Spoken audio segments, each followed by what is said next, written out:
Sarà sempre un posto che sarà vicino al mio cuore, sempre.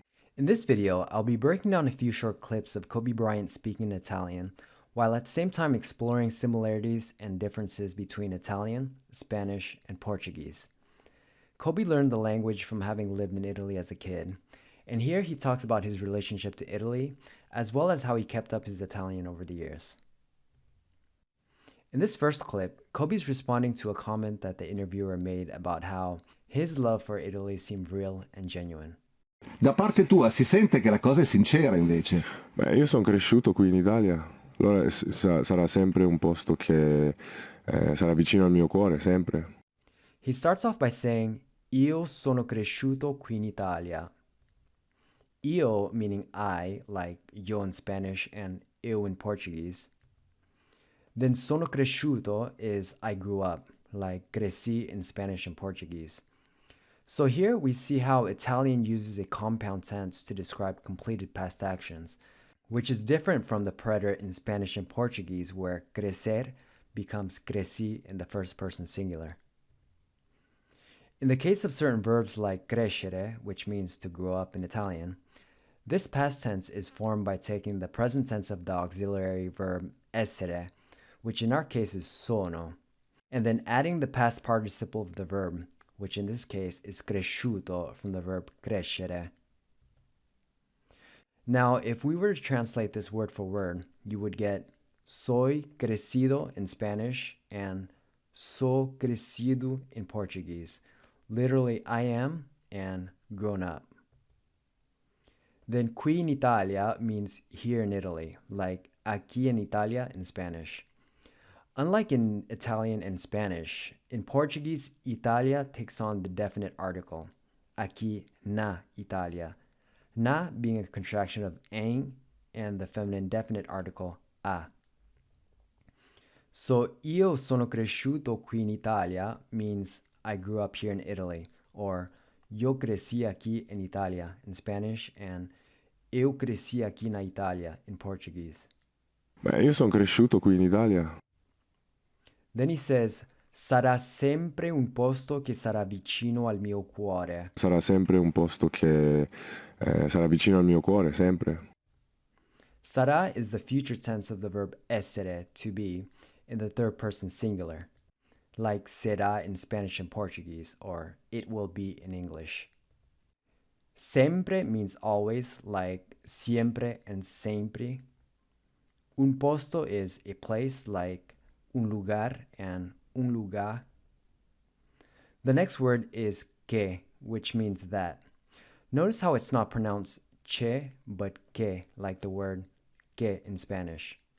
This ch in Italian is pronounced with a hard k sound, as in the words macchiato, bruschetta, and chianti.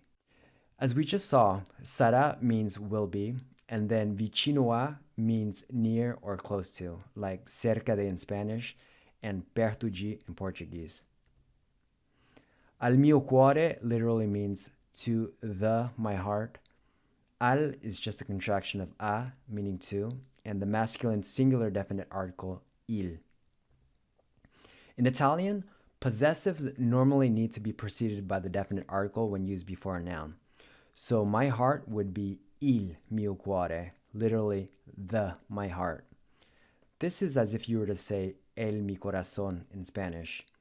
In Portuguese, the article is optional, so you could either say meu coração or o meu coração.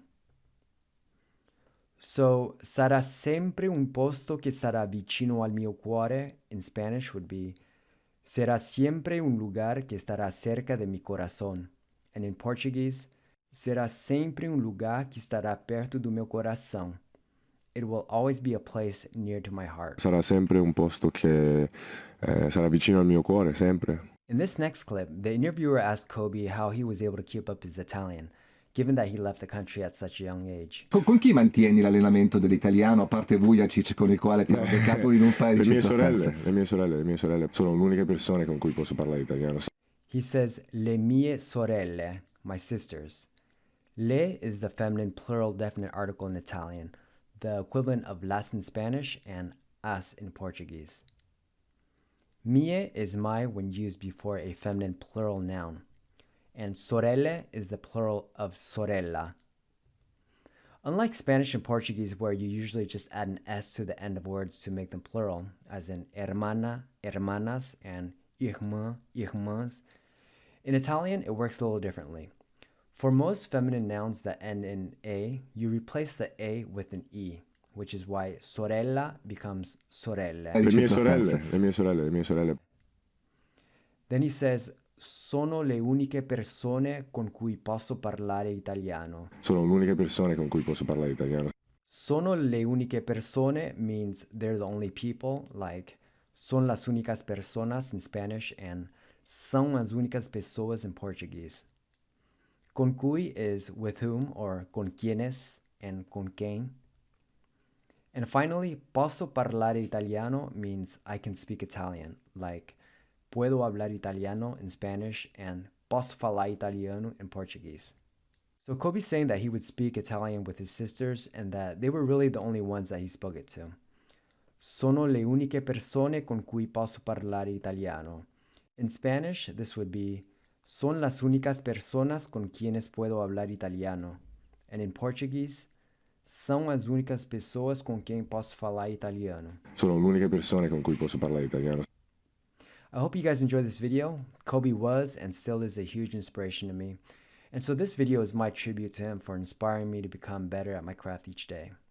So thank you to Kobe and to you watching for allowing me to share a little bit of my passion for languages. Alla prossima, ciao. Voglio ringraziare tutti questi tifosi perché m'hanno spinto, loro m'hanno spinto con questo livello di, diciamo, odio. Allora questo ultimo stagione, ultimo campionato era importante per me dirle grazie per tutti questi anni.